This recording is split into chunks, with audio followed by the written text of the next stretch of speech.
Bonjour les amis, j'espère que vous allez bien. Désolée, j'étais un peu malade, donc je n'étais pas très présente sur ma chaîne Dominica Éveille-toi. Là, ma voix est encore un petit peu enrayée, mais ça va aller. Je voulais évoquer le sujet de la nouvelle lune prochaine, le 29 juin donc, 2022 à 4h52 heure de Paris. Cette nouvelle lune va avoir lieu donc dans le signe du Cancer. Le signe du Cancer qui, en fait, je rappelle, est en lien avec tout ce qui est enfance, souvenirs d'enfance, la mère, parce qu'en fait, le Cancer est régi par la Lune. Donc cette nouvelle Lune vient initier quelque chose dans votre être profond d'enfant, peut-être, de votre enfant intérieur, c'est possible. Il peut y avoir des souvenirs qui là reviennent à la surface, qui se ravivent. Ça peut être aussi des souvenirs en lien avec vos parents, vos ancêtres, peut-être une envie de découvrir d'où l'on vient. Enfin, en tout cas, on initie quelque chose qui est plus de l'ordre de la créativité, des pensées, de l'émotion. Tout ça va passer par l'émotion, en fait, pour pouvoir concrétiser quelque chose et commencer quelque chose qui vous tient, qui vous tiendrait à cœur.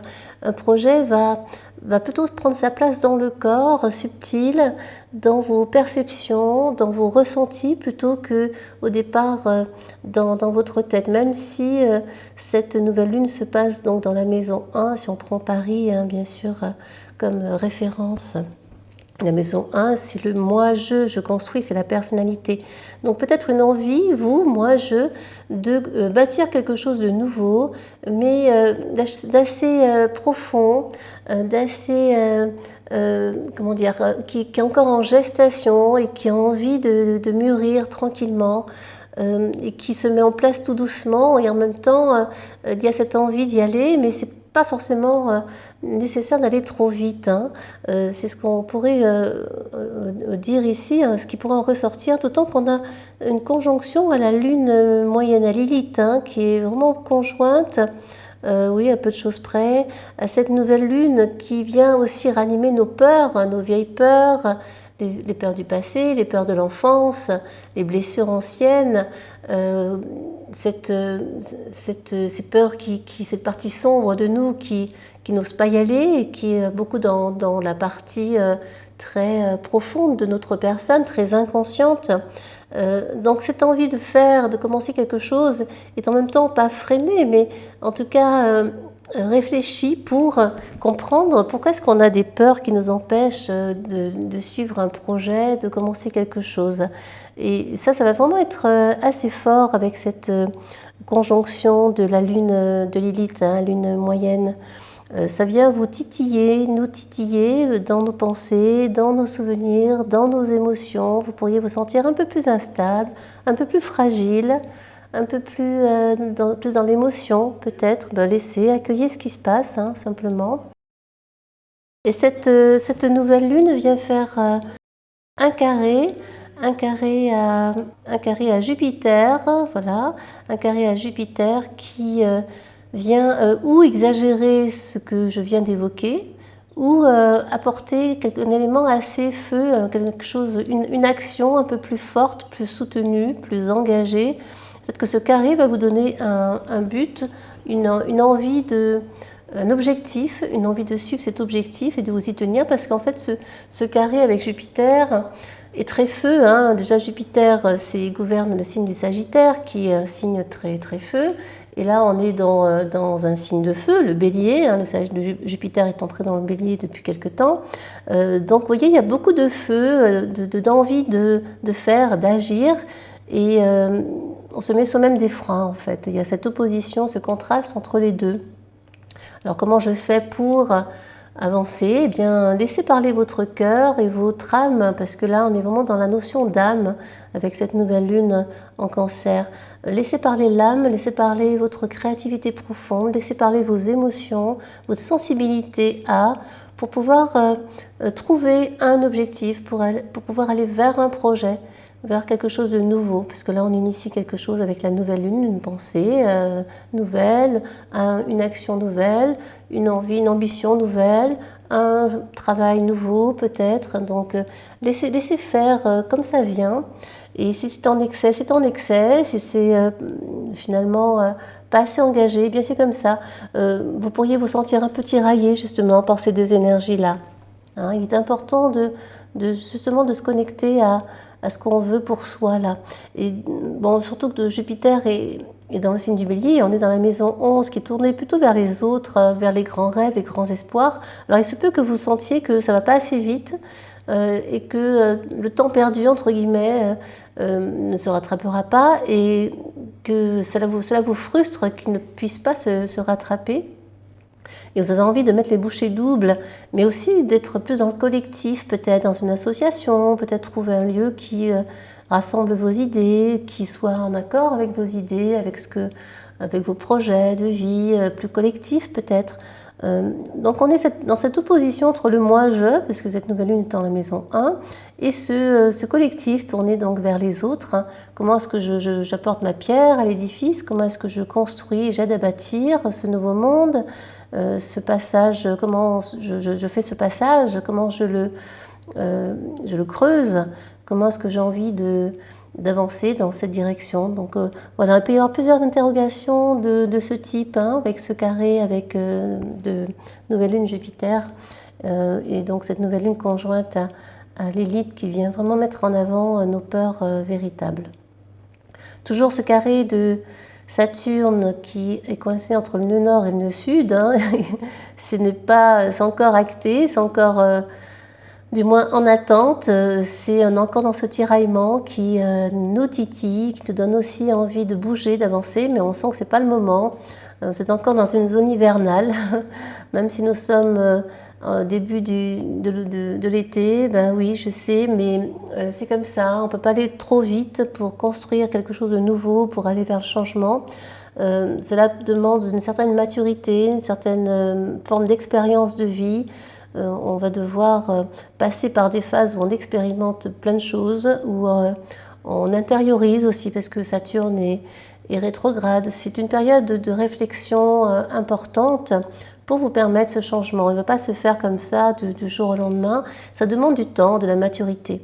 Ça demande vraiment de se poser, de s'interroger avec profondeur, réalisme, confiance, foi également, de prendre conscience de ce qui ne va plus, de ce que vous pouvez changer. Donc pour le moment, on est tiraillé encore, on va l'être encore entre l'ancien et le nouveau, entre comment je change ma vie, comment est-ce que je fais évoluer les choses dans mon quotidien, dans mon être profond. Tout cela va demander interrogation et introspection pendant quelques temps jusqu'à, je pense que Saturne sorte de ce carré et surtout aussi qu'il repasse en mode direct. Ça, c'est pas avant octobre. Il faudra être un petit peu patient. On a également, bien sûr, on a trois planètes qui sont rétrogrades.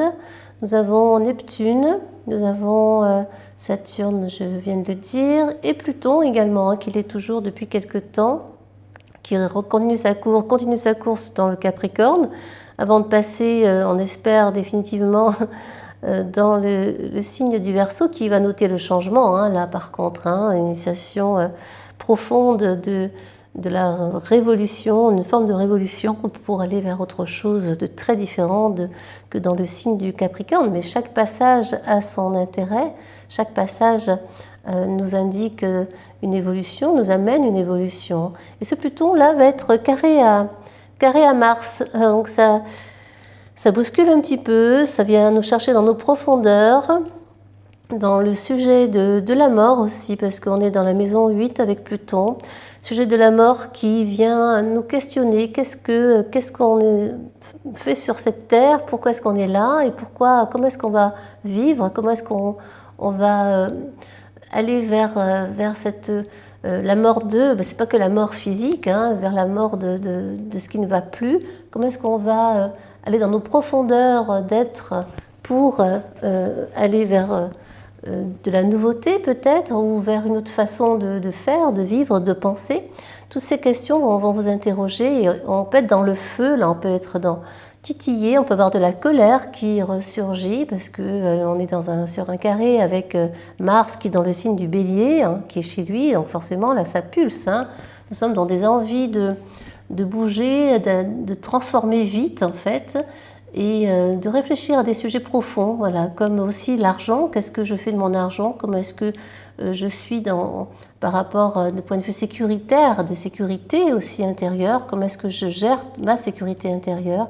Comment est-ce que je perçois cette notion d'énergie de l'argent et comment je transforme cette énergie? Comment est-ce que je la partage avec les autres? Comment est-ce que j'aide à transformer justement ce que j'ai, mon patrimoine? Parce que la maison 8, c'est aussi le patrimoine, l'argent que l'on transforme, que l'on partage aussi. Il est important de ne pas garder tout pour soi et de ne pas se dépouiller non plus. Aller vers votre projet et en même temps, garder ce qu'il faut pour vous, évidemment. Hein, tout est une question de modération. Mais on peut réveiller de la colère. Là. Il peut y avoir vous aurez envie vraiment de vous manifester, d'exprimer des choses, peut-être au sein ou de vous engager dans un collectif, de créer quelque chose, une association, de rejoindre un groupe, c'est possible. Voilà, il y a plusieurs questionnements qui se mettent en place ici. En tout cas, il y a un besoin d'aller dans les profondeurs de soi, dans les profondeurs de ses ambitions, si ambition il y a, comment est-ce que je construis aussi mon monde professionnel, comment est-ce que j'adhère au travail, comment est-ce que je gagne ma vie, est-ce que j'ai besoin d'en faire autant, est-ce que j'ai suffisamment comme ça, est-ce que je peux permettre par mon travail d'aider, de construire autre chose de plus large avec d'autres. Toutes ces questions-là pourraient se poser. Et ce sont des questions plus ou moins profondes, déjà profondes avec Pluton, mais en même temps qui ont envie d'aller vite, qui ont envie d'avoir une réponse rapide hein, avec Mars. Ça peut se faire cette transformation peut se faire dans la colère, ça peut se faire dans oui, une forme de violence aussi. Attention de ne pas être trop feu, il y a beaucoup de feu hein, ces derniers temps, et il sera nécessaire de trouver la modération, encore une fois, pour ne pas vous laisser happer par ce feu tout flamme qui est très présent en ce moment au niveau planétaire. Écoutez, moi j'ai à peu près fait le tour pour évoquer donc Uranus. Il n'y a pas grand-chose de plus à dire parce qu'Uranus est toujours dans le signe des Taureaux, il va y rester encore, il passera rétrograde dans quelques temps, j'en parlerai peut-être à ce moment-là. Si nous avons quand même Mercure et Vénus dans le signe des Gémeaux, ça c'est important. On est vraiment sur de la communication, sur des échanges là, et en plus Mercure est chez lui, hein. Et chez lui parce que les Gémeaux est gouverné par Mercure, planète des échanges, du mental, de la communication, attention de ne pas être trop dans le mental justement parce que là on est très fort et ça pulse, ça tout va, ça va très vite et on peut être envahi par nos pensées sans être suffisamment dans le présent, dans le concret, dans la matière, dans la terre. Donc oui, communiquez, échangez, réfléchissez, mais en modération toujours, n'oubliant pas d'être ancré, de vous ancrer à la terre, de vous connecter à Gaïa, d'aller faire des petites promenades très conscientes dans la nature. Ça va vous permettre de déconnecter ce mental très fort qui pourrait prendre beaucoup de place ici avec ce Mercure dans le signe des Gémeaux. Accompagné pas très loin de Vénus, hein, donc on a besoin d'échanger, d'aimer les autres. On est beaucoup dans la curiosité aussi, dans le fait de rencontrer, dans les rencontres. On a envie de développer le relationnel, on a envie d'être curieux, besoin de voyager, parce que Vénus aussi aime voyager. Vous avez peut-être des voyages en vue qui sont programmés, prévus, mais écoutez, ça s'y prête en tout cas, lors de cette nouvelle lune, ou un nouveau projet de départ, hein, partir ailleurs, à l'étranger. Bon, tout cela est fort possible avec ces deux planètes dans le signe des Gémeaux. Voilà. En tout cas, veillez à ne pas être trop non plus dans la superficialité, dans la surconsommation, parce qu'avec Vénus, on aime tout ce qui est beau, on aime les plaisirs de la vie. Il est important de rester malgré tout modéré toujours hein, dans tout ce que l'on fait. Modération en toutes choses, vous savez que c'est ma phrase principale, préférée, que je m'efforce d'utiliser et de pratiquer dans ma vie à chaque instant. Je ne dis pas que c'est toujours facile, mais en tout cas, ça aide à calmer un petit peu le mental, à calmer les passions. Une passion, oui, c'est intéressant à partir du moment où on n'est pas trop passionné et qu'on ne tombe pas dans cet excès justement qu'est la passion. On peut être passionné de plein de sujets et on peut s'y perdre aussi. On peut être très superficiel lorsqu'on on va donc être passionné par ceci, par cela, puis par ceci, par cela. On peut tomber dans la superficialité, dans l'excès de découverte, dans l'excès de curiosité. Donc voilà, toujours d'être modéré, ça permet d'équilibrer les différents éléments et puis de se poser, de savoir s'ancrer, d'être dans quelque chose de plus harmonieux en fait, hein. Et avec Vénus, on y est en plein dedans. Voilà, mais rien ne vous empêche, bien sûr, hein, d'aller, de bouger, de rencontrer du monde, parce que là, ça s'y prête et profitez-en. Peut-être que dans quelques temps, la période sera un peu plus sombre, hein. On verra. En tout cas, à l'instant T, la récréation est permise, surtout avec Saturne rétrograde, qui vous laisse un peu plus de liberté. Il est important de ne pas en abuser non plus. En tout cas, je vous souhaite plein de milliers de belles choses. Prenez grand soin de vous, de votre santé, de votre âme, de votre être profond. Et à très bientôt. À très bientôt les amis. Au revoir.